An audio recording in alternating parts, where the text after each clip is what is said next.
నమస్తే. గాంధీ భవన్లో ఉన్న కొద్దిసేపటి క్రితమే పొన్నం ప్రభాకర్ గారి ఆధ్వర్యంలో ఒక మీటింగ్ ఏర్పాటు చేసుకుని ఎట్లా ముందుకెళ్లాలి, 6 గ్యారెంటీలు ఎట్లా అమలు చేయాలన్న అంశంపైన భేటీ ఏర్పాటు చేసుకుని తెలుసా ఉంది. సో నాతో పాటు కాంగ్రెస్ పార్టీ సీనియర్ నాయకులు అంబర్పేట నియోజకవర్గం నుంచి పోటీ చేసిన కాంగ్రెస్ పార్టీ అభ్యర్థి రోహిన్ రెడ్డి గారు నాతో పాటు ఉన్నారు.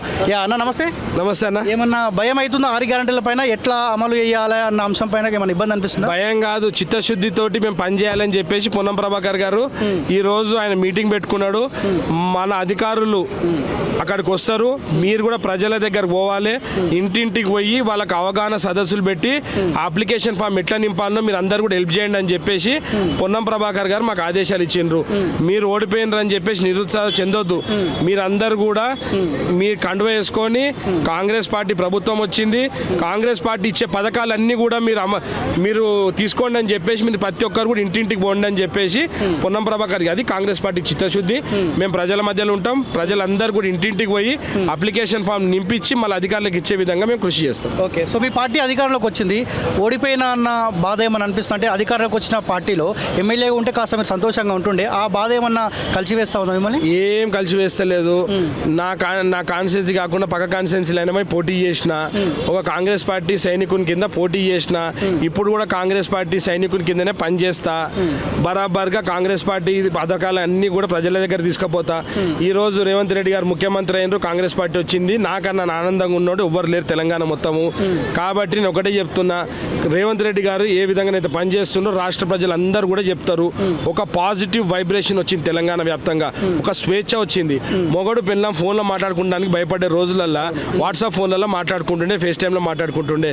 ఈరోజు బరాబర్గా స్పీకర్ ఫోన్లు పెట్టుకొని మాట్లాడుతున్నానంటే స్వేచ్ఛ ఎక్కడి నుంచి స్టార్ట్ అయిందో మీరు ఒక్కసారి గ్రహించండి. తెలంగాణ ప్రజలందరూ కూడా ఆనందంతో ఉన్నారు. వచ్చిన 2 రోజులలో 2 పథకాలు పెట్టిండు, 100 రోజులలో మొత్తం పథకాలు అమలు చేస్తా అంటున్నాడు. దానిలో భాగంగా 28 తారీఖు నుంచి 6 తారీఖు లోపల గ్రామ సదస్సులు మళ్ళీ ఈ ప్రజావాణిలు పెట్టేసి ఇవన్నీ పథకాలు కూడా మొత్తం మీరు అధికారులకు ఇచ్చేయమని చెప్పేసి రేవంత్ రెడ్డి గారు ఆదేశాలు ఇచ్చినందుకు రేవంత్ రెడ్డి గారు కృతజ్ఞతలు తెలియజేస్తున్నా. మేము కూడా 28 తారీఖు నుంచి ప్రజల మధ్యలోకి ఉండి ప్రజలకు అందరూ కూడా అప్లికేషన్ నింపే విధంగా మేము కూడా హెల్ప్ చేస్తామని చెప్పి మా కార్యకర్తలు అందరం కూడా మేము అందరం కూడా రెడీ అవుతున్నాం. పొన్నం ప్రభాకర్ గారు పెద్దలు, ఆయన హైదరాబాద్ జిల్లా మంత్రిగా బాధ్యతలు ఉన్నాయి కాబట్టి ఆయన మాకు అందరికి ఆదేశాలు ఇచ్చిండు. ఏ విధంగానైతే కలెక్టర్లకు, ఎస్పీలకు 18 గంటలు మీరు పని చేయకపోతే మీ విధుల నుంచి మీరు పక్కకు జరిగిపోండి అని చెప్పి రేవంత్ రెడ్డి గారు ఆదేశాలు ఇచ్చిర్రు. అవే ఆదేశాలు మాకు కూడా ఇచ్చిర్రు. మీరు పార్టీ కోసం పని చేసేటట్టు అయితే ప్రజలతో ఉండండి, మీరు సేవ చేయలేకపోతే ప్రజలకు ఇమ్మీడియట్ మీరు తక్షణం జరిగిపోతే మీ స్థానంలో వేరే వాళ్ళని కూడా మేము నియమిస్తామని చెప్పారు. కాబట్టి అందరం కూడా ఒళ్ళు దగ్గర పెట్టుకొని ఇప్పటికైనా కానీ ఓడిపోయిన బాధలు కాదు, ప్రజా సేవలు ఉండాలని చెప్పేసి కాంగ్రెస్ ప్రభుత్వము వచ్చింది కాబట్టి ఆనందంతో మేము ప్రజల మధ్యలో పోతాం. అన్ని పథకాలు కూడా ప్రజలకు వచ్చే విధంగా మేము చూసుకుంటాం. రానున్న రోజుల్లో 100 సీట్లు గెలిచే విధంగా మేము పనిచేస్తాం. ఓకే, ఎంపీగా ఏమైనా పోటీ చేయాలన్న ఆలోచన ఉందా, లేకపోతే నామినేటెడ్ పదవి ఏమైనా అడుగుతున్నారా? సార్, నేను పార్టీలోనే ఏది అడగను. నాకు పార్టీ ఏమి ఇచ్చినా కానీ కూడా నేను శిరసా వహిస్తా. నేను ఇప్పటికైనా కానీ కూడా కాంగ్రెస్ పార్టీ నాకు టికెట్ ఇచ్చింది, బీఫామ్ ఇచ్చింది, రేవంత్ రెడ్డి గారు ఆశీస్సులు ఉన్నాయి. సో నాకు ఎట్లాంటి ఆశ లేదు. అందరు కార్యకర్తలను ఫస్ట్ కాపాడుకుంటాం. ప్రజలకు అందరు కూడా ఈ పథకాలు వచ్చిన తర్వాత ప్రజలందరూ ఆనందంగా ఉంటే అదే నాకు పదవి వచ్చినంత ఆనందంగా ఉంటుంది. కాబట్టి ఇప్పుడు మా కాంగ్రెస్ ప్రభుత్వం వచ్చింది, నాకు ఈ పదవులు ఎందుకు, కాంగ్రెస్ ప్రభుత్వం ఉన్నాక. కాబట్టి మేము కాంగ్రెస్ పార్టీ ఇన్ని రోజుల నుంచి నాకు ఏమి ఇచ్చిందో అవన్నిటి కూడా నేను చాలా కృతజ్ఞతని. నేను ఇప్పుడు కూడా రుణం తీసుకునే టైం వచ్చింది కాబట్టి నేను ప్రజల దగ్గర పోతా, కాంగ్రెస్ పార్టీ కోసం సేవ చేస్తాను. కేటీఆర్ దూకుడు ఏమైనా ఇబ్బంది కలిగిస్తుందా మీకు అసెంబ్లీలో దూకుడు? సో మొన్న ప్రజెంటేషన్ పెట్టిండు. సార్, నేను ఒక మాట చేస్తా, powerless person power point presentation పెడితే దానికి ఏమైనా అర్థం ఉందా? ఆయన పవరే లేదు, పవర్ పాయింట్ ప్రజెంటేషన్ పెట్టుకుంటే దానికి అర్థం లేదు, పర్థం లేదు. 10 సంవత్సరాల నుంచి స్పీకర్ నోడు, గవర్నమెంట్ వచ్చిన మేము 10 రోజులకు మా మీద ఏం దుంకులాడుతున్నాడు, ప్రజలందరూ చీదలించుకుంటున్నారు. 10 రోజులు కూడా ఓపిక పడతలేడు, ఆయనకు ఎంత ఓర్పుతలేడు, ఓర్పు మళ్ళీ తయారయ్యాడు. వీళ్ళకల్లా ఇలా అయ్యనే న్యాయం ఉండే అని ఇట్లా మాట్లాడుతున్నారు. కాబట్టి ఆయనకు ఒక సూచన ఇస్తున్నా, మీరు చదువుకున్నారు, అమెరికా పోయొచ్చిండ్రు, ఒక కొత్త ప్రభుత్వం ఏర్పడ్డది, ఒక పాజిటివ్గా పోతున్నాం. మీ మంచి సలహా సూచనలు ఏమైనా ఉంటే ఇండ్రి. మీరు గత 10 సంవత్సరాల నుంచి ఏ విధంగానైతే మీరు రాష్ట్రాన్ని దోచుకున్నారో అవన్నిటి మీద మేము ఒక పవర్ పాయింట్ ప్రజెంటేషన్ ఇస్తే, మేము పవర్లు ఉన్న వాళ్ళం పవర్ పాయింట్ ప్రజెంటేషన్ ఇచ్చినాం, వాళ్ళు పవర్లెస్లు కేటీఆర్ పవర్ పాయింట్ ప్రజెంటేషన్ ఇస్తున్నారని జనాలు అందరూ నవ్వుకుంటున్నారు. కాబట్టి మీరు దయచేసి, మీరు ఓడిపోయిన బాధలు ఉన్నారు, నాకు తెలుసు మీ బాధ ఎంత ఉంటుందో. కాబట్టి దయచేసి ఇప్పటికైనా కానీ కూడా ఓ 4 రోజులు ఓపిక పట్టి మేమేమన్నా మేము చేస్తున్న దానికి మీ సలహా సూచనలు ఇస్తే మేము రేవంత్ రెడ్డి గారు తీసుకుంటామని చెప్పిర్రు. మీ నాయన హాస్పిటల్లో పడితే రేవంత్ రెడ్డి గారు పోయిన తర్వాతనే కదా అందరు లైన్ కట్టిర్రు. అంతవరకు మిమ్మల్ని ముఖం కూడా చూస్తాం కూడా దిక్కు లేకుండా ఉండే ఎవరు. అది కాంగ్రెస్ మేము మీరేమో 6 లక్షల పైచీలకు అప్పు చేసిరంటారు. లేదు వాస్తవాలు చెప్తున్నారు, నేను 3 లక్షల పైచీలకు అప్పు చేసినాం. కాకపోతే దానికి తోడు 50 లక్షల కోట్ల సంపద సృష్టించమని కేటీఆర్ అంటా ఉంది కదా, ప్రజలు కూడా నమ్మే అవకాశం ఉంటుంది కదా. సరే నేను ఒకటి చెప్తా, తెలంగాణలో ఎవరినైనా అడుగుర్రి రాష్ట్ర సంపద పెరిగిందా లేకపోతే కేసీఆర్ సంపద పెరిగిందా అని. వాళ్ళ సంపద పెరిగింది కానీ రాష్ట్ర సంపద ఏం పెరగలే. వీళ్ళు అన్ని అప్పులు చేసిర్రు, కమిషన్లు తీసుకురు, వాళ్ళ సంపద పెంచుకుర్రు. ఒక్కొక్కరికి ఇన్ని ఎకరాలు ఫామ్ హౌస్లు కట్టిర్రు. నా దగ్గర అన్ని డీటెయిల్స్ ఉన్నాయి, ఇవన్నీ కూడా బయట పెడతాం.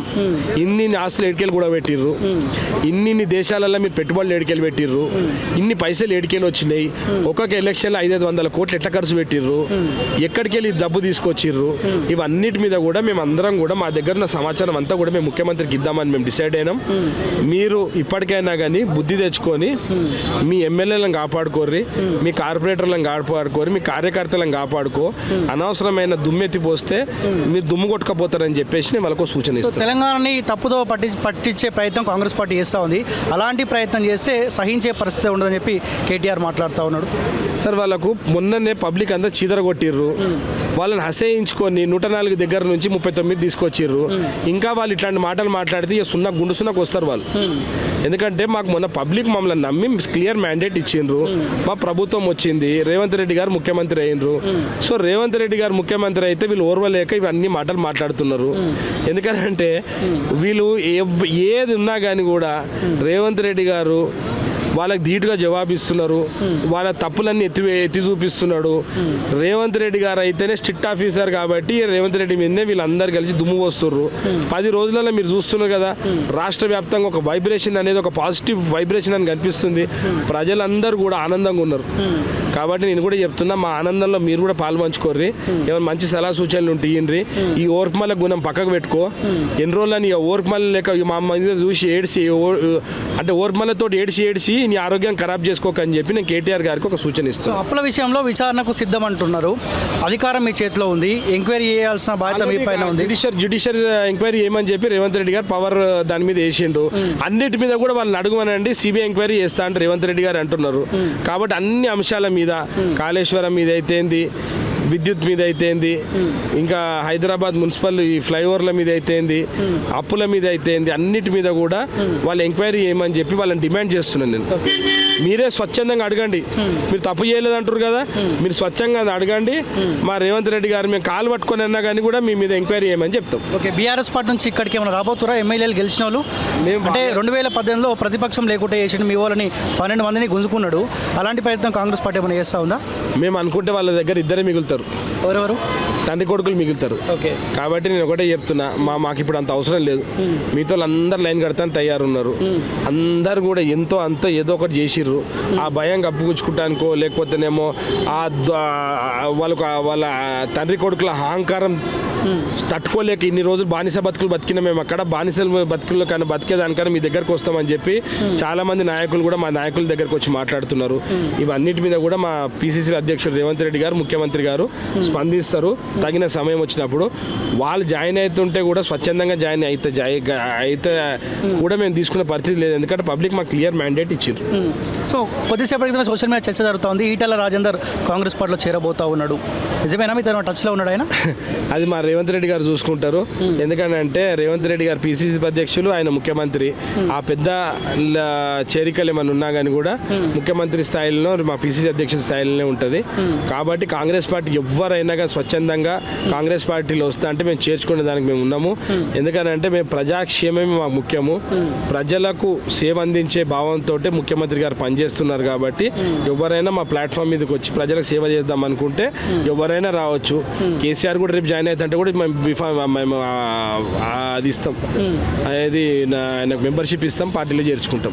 ఎవరిని కూడా రామన్నాడు. వాళ్ళు స్వచ్ఛందంగా వచ్చి మా పార్టీలో చేరుతా అంటే కేసీఆర్ గారు కూడా రాజీనామా చేసి మా పార్టీలోకి వస్తే సభ్యత్వం ఇస్తాం. ఎంపీ ఎలక్షన్ రాబోతుంది. గెలవబోతామని, ఎన్ని సీట్లు గెలవబోతారు ఒక అంచనాకు వచ్చిరా?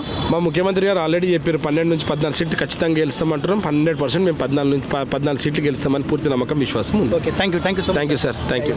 సో ఇది కాంగ్రెస్ పార్టీ సీనియర్ నాయకుడు రోహిన్ రెడ్డి గారితో ఫేస్ టు ఫేస్. చూసుకోండి college TV. Thank you sir.